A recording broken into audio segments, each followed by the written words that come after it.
Hi there and welcome to another exciting Mickey's Roundtable adventure where we explore everything Disney, one themed adventure at a time. For this episode, I headed all the way out to Los Angeles, California, where I explored as many Walt Disney historic sites as I could possibly find, everything from the very first studio all the way up to the current one. You're not going to want to miss this historic Mickey's Roundtable adventure.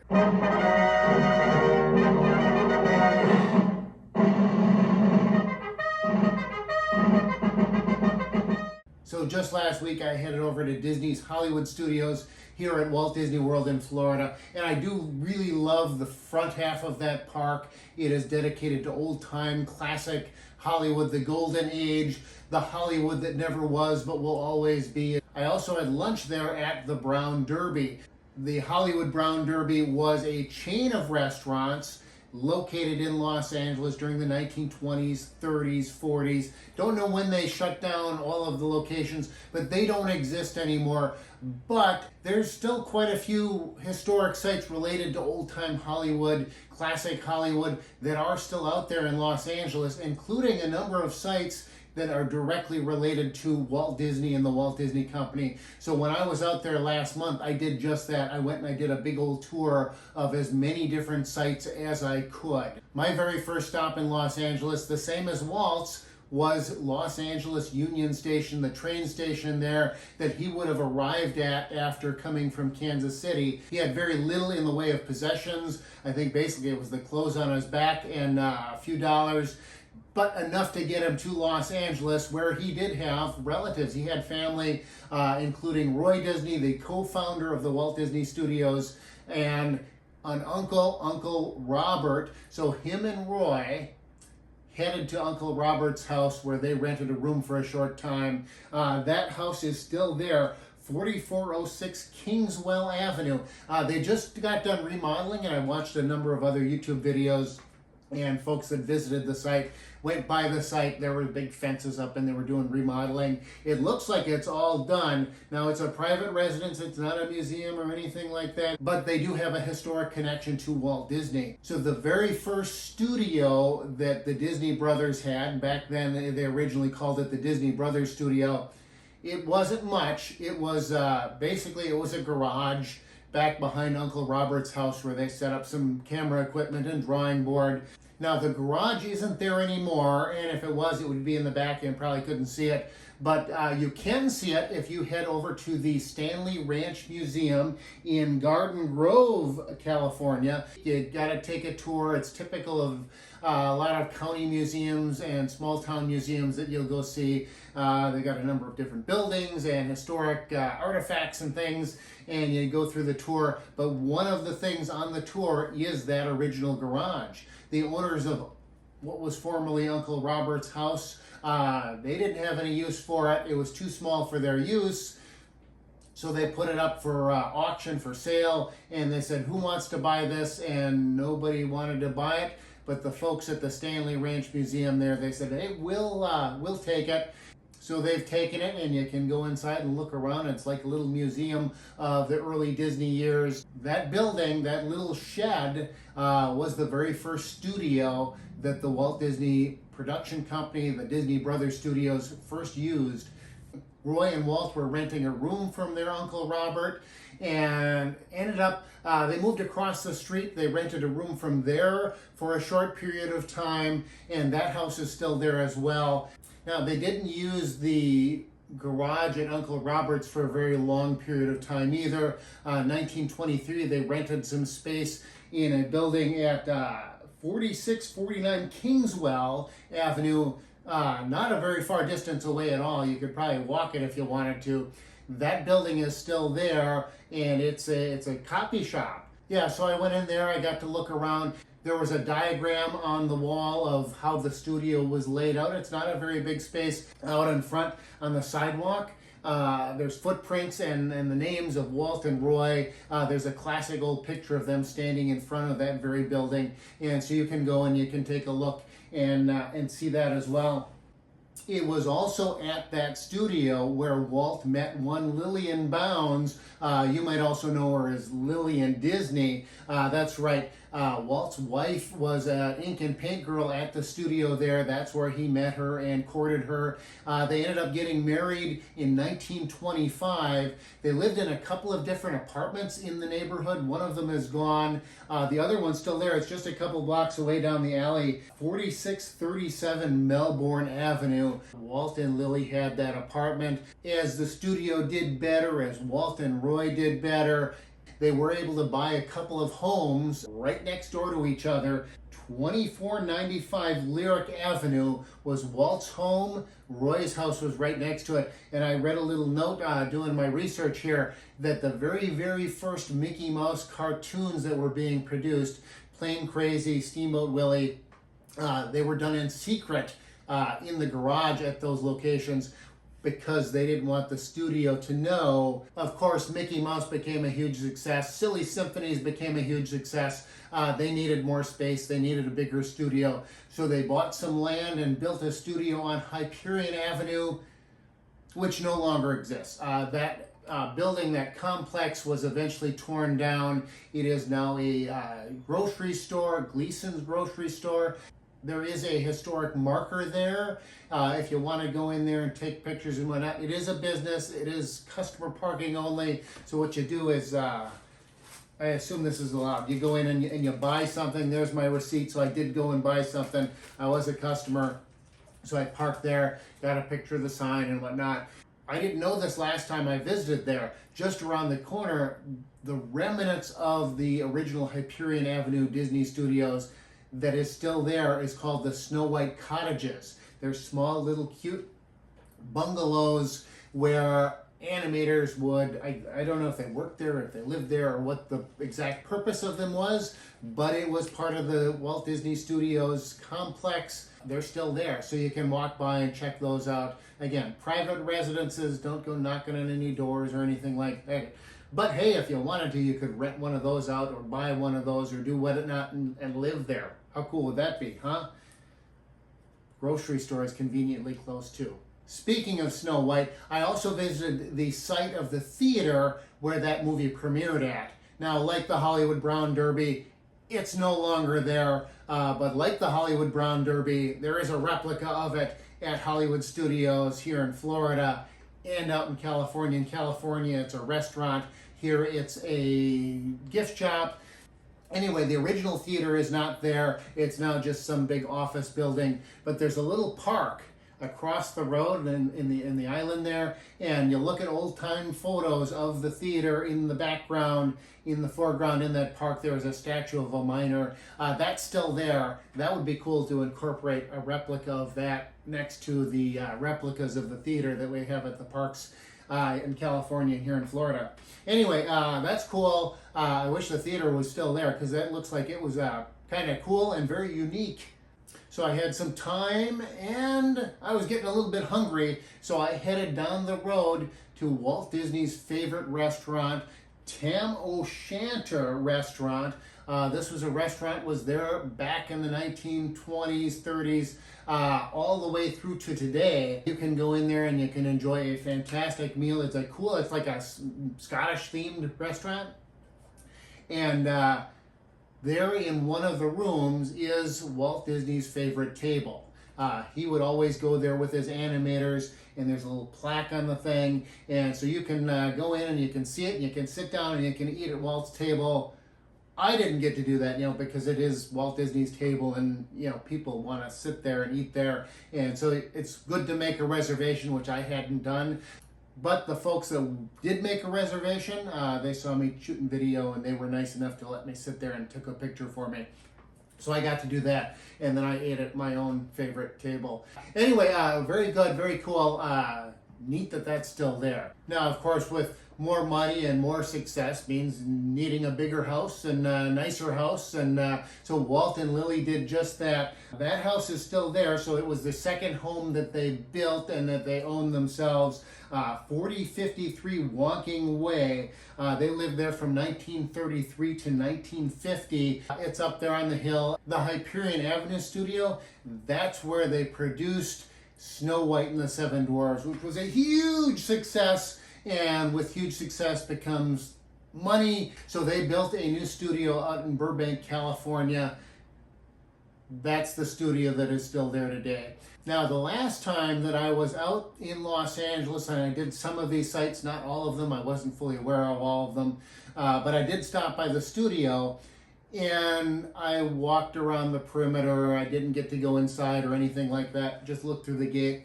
This time, however, I wanted to go inside. So you can go in and sign up for D23, become a member, and then through them, they offer regular tours. You pay them some money, and then you go and meet at the gate, and you get to go through. I'm also a cast member. I work at Walt Disney World here in Florida, and as a cast member, as a Disney employee, it's kind of neat. You can drive up to the gate, and you show them your ID, and they scan it, and they say, okay, you can park over in the Zorro lot. And that's what I did. I went on in and I asked them, can I take pictures? Can I shoot video? Where can I go? Where can't I go? Don't want to get in trouble. And they said, nope, as an employee, you can kind of walk where you want. Don't go in any buildings. There's the Legends Courtyard. There's Pluto's Corner. There's the gift shop. And a number of different areas that you could go to. And so I did that. I kind of wandered around, took some pictures, and explored the studio a little bit before I took my tour. It's very easy to navigate. If you head down Mickey Avenue, you will find where Walt's old office used to be, and then the new corporate offices, they're in a different location, different building. You head down the other street there.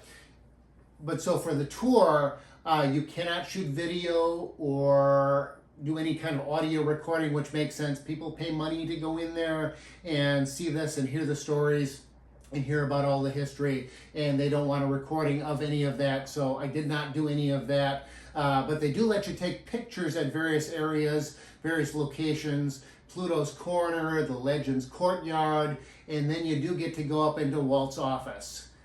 That was really, really special. That's the top reason, that was the number one reason that I wanted to take the tour. I wanted to get a picture of me in Walt's office. And so we go in and he said, oh, you can take pictures, and I'm taking pictures around and taking a picture of the piano and the desk and everything. And then we go into the next office, which was more of a casual office or more of a working office. The first one is more of a formal meeting space.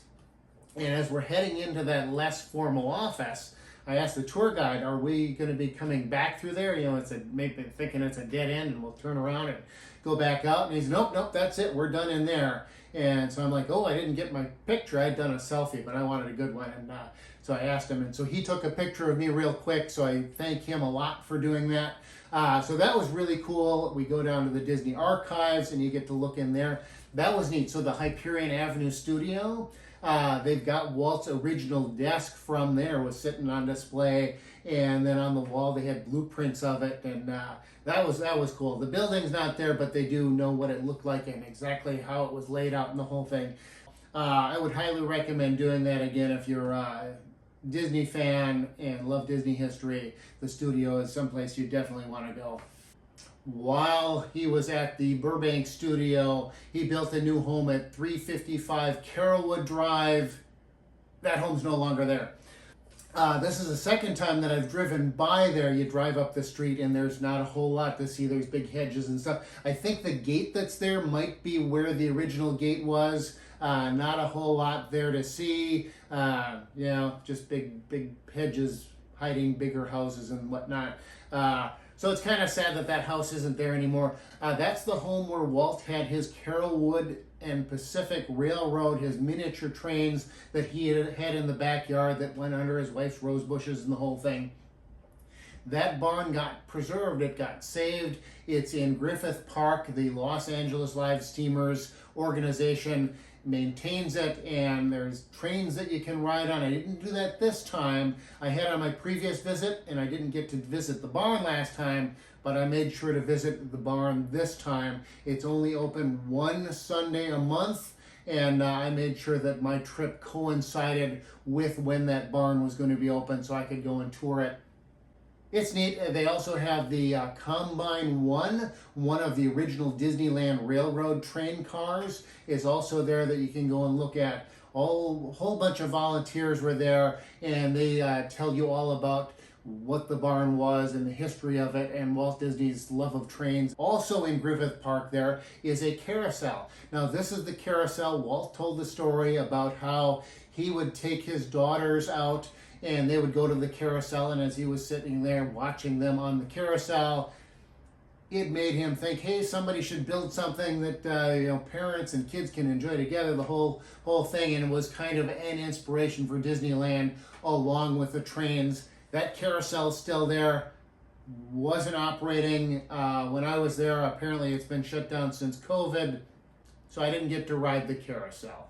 There is one more home of Walt Disney in the immediate Los Angeles area. Well, more of a home away from home. When he was building Disneyland, and then after Disneyland opened in 1955, he had a little apartment that him and Lillian would stay in above the fire station there. You can't go up there unless you take a tour. Last time I was out at Disneyland, about, again, 5-6 years ago, I did the Walking in Walt's Disneyland Footsteps tour, got to go up there. I wasn't super happy with the picture that I had taken because I just used my cell phone and the lens was dirty and whatnot, and didn't turn out very good. So this time I thought, okay, I'm going to do this again. So I took another tour. That specific tour wasn't being offered anymore, or at this time. Maybe they'll bring it back. It was a really good tour. So they are currently offering Walt's Main Street Story Tour. That's just up and down Main Street, USA, and you do get to go up into the apartment. What's cool is this time, one of the Disneyland PhotoPass photographers comes up there and they will take those professional nice shots of you. So I got to go up there again. I got my fancy, dancy, awesome picture. Now, I said it was another home away from home for Walt in the Los Angeles area. If you go a little bit further afield, Walt's other home away from home, vacation home that was still in California, not right in Los Angeles, but down in Palm Springs, he had 2 different houses at various times at Smoke Tree Ranch, a kind of a little vacation resort area that people could buy individual houses and to get away from it all.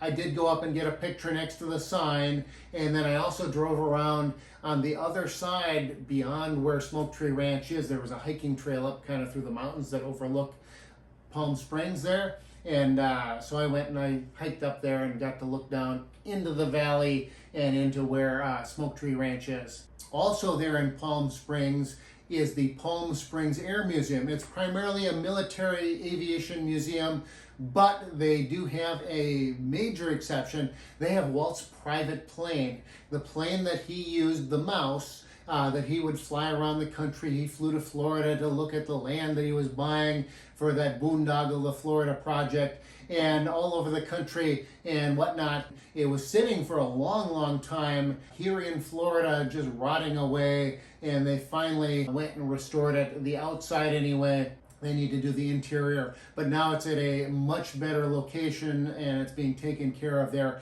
at the Palm Springs Air Museum. You can see from the outside what it looks like and walk around it.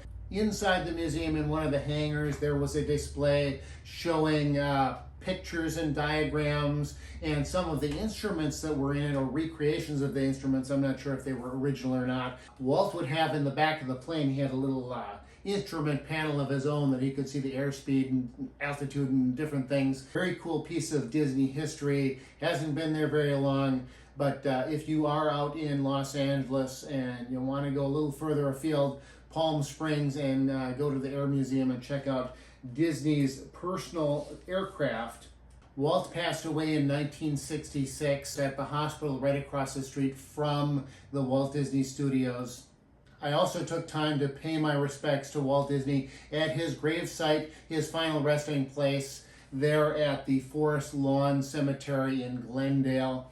He was cremated and his ashes were scattered there in a small family plot. His wife is also there, as well as several other family members. They do have strict rules about photography and video. There's many buildings and mausoleums, and a lot of other famous people are there. They do not want you taking any video or taking pictures inside any of the buildings. Be respectful, though, not just for Walt and the Disney family's sake, but for everyone that's there. It is a cemetery. It is meant to pay your respects, so be respectful. Also in the cemetery there are Walt's parents' final resting place, Elias and Flora Disney. They're inside one of the buildings in one of the mausoleums, and it was down a hallway that is for family members only. There are ropes up. Please respect that if you do go in there, if you do visit. It's not Disneyland or Disney World where you can just go over under ropes whenever you feel like it. That was a big adventure, bigger than all of my other adventures that I've got videos out so far anyway. But I didn't do it all in one day. If you want to visit all these sites, don't try to do it in one day either. I did it over the course of 2 or 3, 4 days, within a week, week and a half, 2 weeks, whatever it was that I was out in Los Angeles. I don't remember, that was last month. But did it over several days, doing side trips to Palm Springs was one day, I went to the studios another day, etc., etc. In amongst all of the other things that I was doing, I went to the Disney parks, Disneyland, didn't just do the Walt's Main Street Story tour, I did all the rides. Disney California Adventure, headed up to San Francisco, saw the Disney Family Museum. That's really cool. I'm going to do a video about that as well as my Disneyland visit. You'll want to catch those sometime in the future when I put those together. Hit that subscribe button and then you'll be notified. I think that's how it works. Anyway, you could also hit the like button. You made it this far through this video. You must have liked it, at least enough to hit the button. Boost my ego a little bit. Anyway, that's it for this adventure. Until next time, this has been Mickey's Roundtable. We'll see you real soon.